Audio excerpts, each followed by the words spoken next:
We arrived in Naha in Okinawa late afternoon. After putting down our luggage, we immediately headed out to the very close fish market to try out the seafood.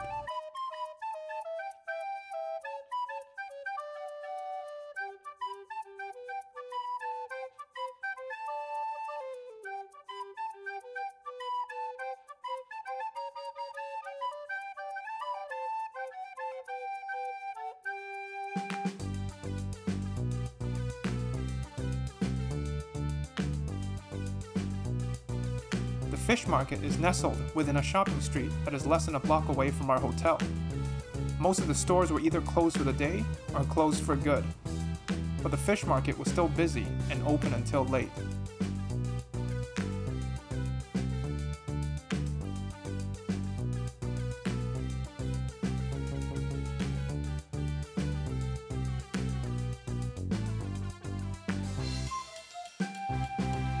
It was definitely a maze for me. Luckily, Suzy is great with directions, or I would have never been able to find the entrances to the fish market. How the fish market works is that you buy the raw seafood downstairs, and then the stores will bring it up to the food court upstairs, which has multiple restaurants. Then the restaurant will cook the seafood to your preferred method. The restaurants also have a lot of other menu items available. Once we entered the fish market, the fishy smell immediately hit us in the face. The entrance we went in from was actually very close to the escalators to the food court, and right where the escalators were was the meat store that caught my eye. There were Chinese signs or Mandarin-speaking staff pretty much every store to draw in the Chinese tourists, so that's why we were able to understand what we were buying. The meat store basically sells all types of meat, but I was only interested in A5 Wagyu beef. I gravitated towards that bunker, and even though we wanted to walk around first before deciding on what to buy, I couldn't resist and immediately bought a piece of A5 Wagyu steak. The marbling on the steak was just amazing, and the price is very reasonable, only around 3,000 yen for a thin steak.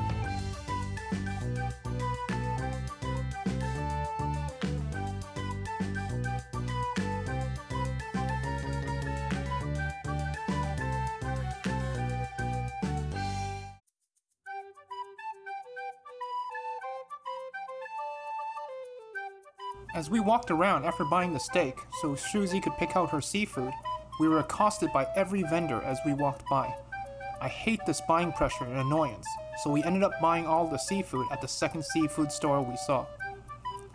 We ended up getting 2 big shrimp, some scallops, and a small tray of sea urchin.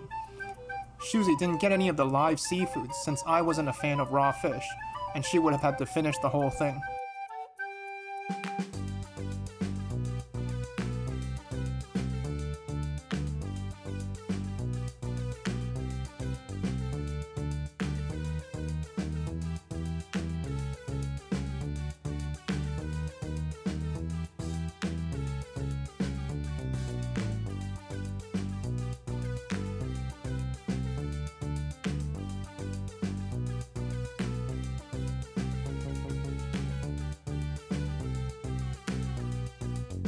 After we bought the seafood, they brought us up to the second floor to the food court and directed us to a specific restaurant.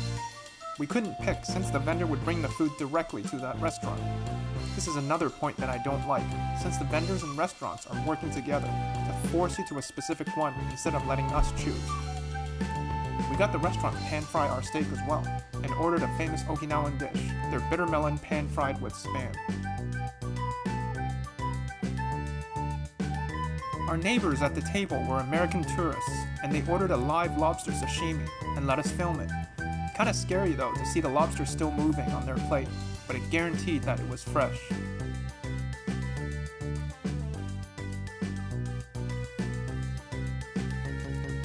The steak was pan-fried, but mostly fully cooked due to the thinness. That wasn't a problem though, since it was so well marbled. Flavor was exactly what I expected of an A5 Wagyu steak, an explosion of buttery flavor in every bite. I definitely do not regret getting this, and was tempted to go again just to have more steak. The sea urchin was disappointing, since it was just the same frozen stuff we could get elsewhere. We did see other folks in the other restaurants eating live sea urchin, but we didn't find it at the 2 vendors we visited. The pan-fried bitter melon was surprisingly very good. The combination of the slight bitterness of the melon, the salty spam, and some scrambled eggs was a perfect balance of flavors. We asked that the scallops be just pan-fried in butter. Another disappointing dish though. The scallops were way overcooked and didn't have enough of a crust. I'm pretty sure I could do a better job at home. The big shrimps were also nothing special. Literally just tastes like a regular shrimp except bigger. So in conclusion, the whole fish market thing was a little bit disappointing, except for the steak and bitter melon. We finished those two dishes super quickly as they were so good. The rest were forgettable. Maybe our experience would have been better if we had gone for the fresh fish sashimi instead. After dinner, we wanted to walk off the food, so we walked along the main street, which was lined with stores.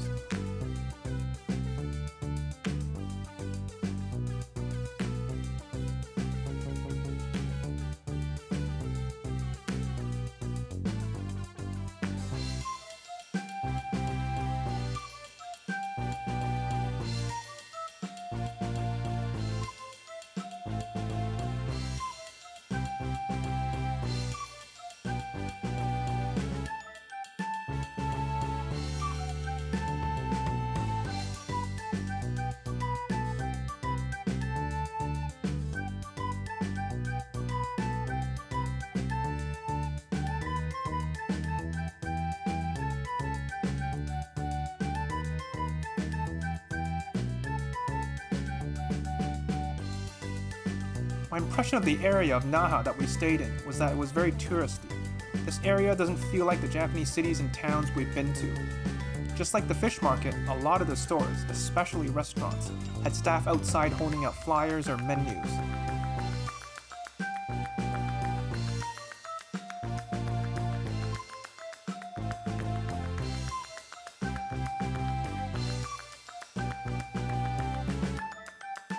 Most of the stores were either restaurants or souvenir shops, which adds to more of the touristy feel. There was an interesting Okinawan salt store which sold flavored salts like wasabi, chocolate, matcha, and hibiscus. The store name I believe translates to Salt House. We tried their salted soft serve, and the saltiness surprisingly fits very well with the mild sweetness of their soft serve. Initially we thought it would taste weird, but I guess it's very much like salt on chocolate. It just works. They also provided all sorts of flavored salts to put on the soft serve. We tried them all, but I think the original flavor of the soft serve without the salt is still the best.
We saw a few places that sold Okinawan sweet potato, and Susie had to try some. The purple one she got actually wasn't that good, but the regular orange meat sweet potatoes we got from Don Quixote was actually much better, much sweeter and better textured.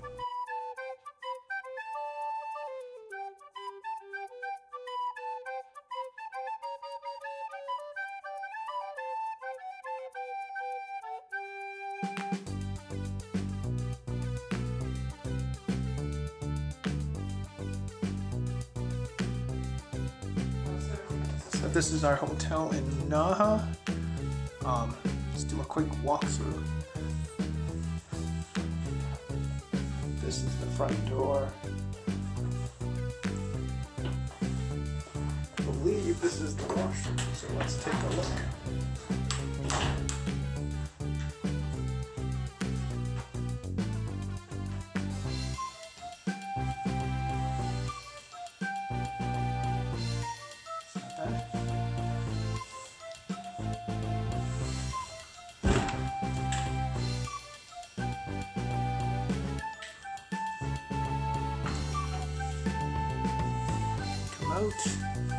Some space here for stuff, I guess. The bed is clean, I'm guessing. A little bit of space there to sit, eat. It's the usual kettle, and I assume the fridge is down here. Yes, it is. There's the fridge. Nothing much. There's the TV. We actually have this gigantic window, which faces, sadly, nothing. Just a huge parking lot. For breakfast, we wanted to try a famous Okinawan food, the Tork Onigiri. The basic version is like a regular onigiri with egg and pan-fried spam in the middle. This store is pretty famous, so we had to line up a little bit when we got there.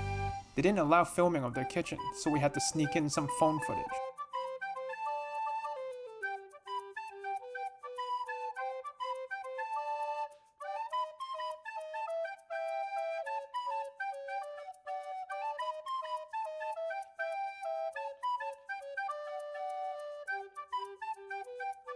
We tried their regular flavor, which is egg and spam, along with tuna fish and egg salad with spam. Both were very good. The saltiness of the spam fits well with the not flavored rice, and if you eat it quick enough, the seaweed is still crispy. The tuna fish and egg salad is creamy and elevates the onigiri to the next level. Though because of the cold tuna and egg, it will cool down the whole onigiri quite quickly. The regular flavor is very good as well, but the flavor of the egg is covered next to the strong flavor of the spam.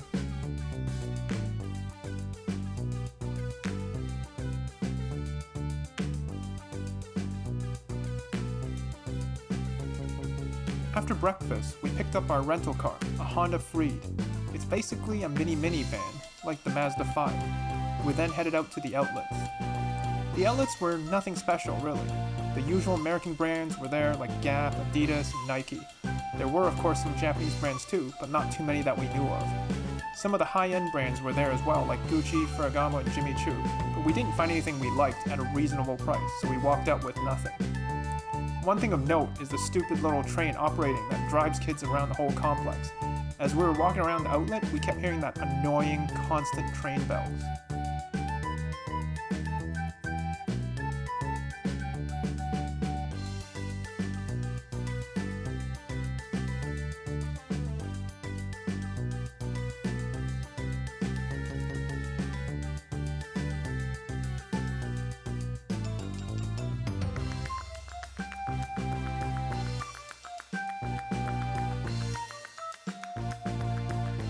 Part of the reason why we went to the outlet, knowing full well that the stores didn't really tickle our fancy, was that there's a Kuro Sushi super close to the outlet. Kuro Sushi is a chain conveyor belt sushi restaurant, and we've been wanting to try one for a long time. Basically, there's sushi constantly going around the conveyor belt, and you just take it off of it if you want the sushi. If you want to order specific items, you can make the order on the screen right above you, and it will arrive via the top conveyor belt.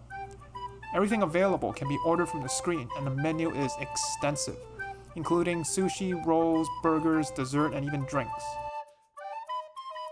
We picked Kura Sushi from all the reviews we saw on YouTube because of the chance to win a Gashapon toy for every 5 plates that you put into the plate collector. Apparently the chance of winning is pretty low, but we did eventually win on a visit to another location.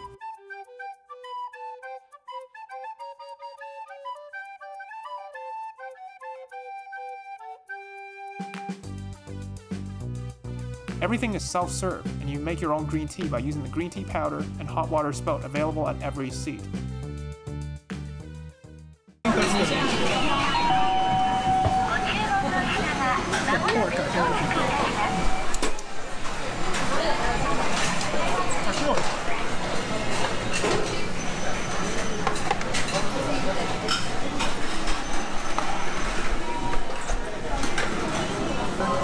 Eat this one. Oh, that's a eel. Yeah. So do I need a...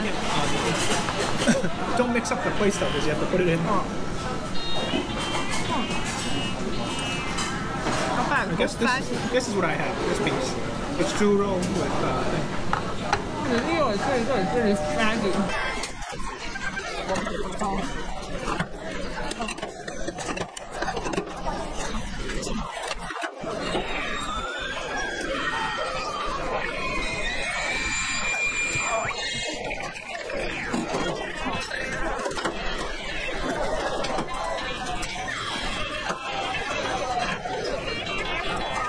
Kura Sushi is very affordable, each plate of sushi ranging from only 100 to 200 yen. I think the combination of the price, the quality, the selection, and the convenience makes Kura Sushi one of the best choices for a quick meal.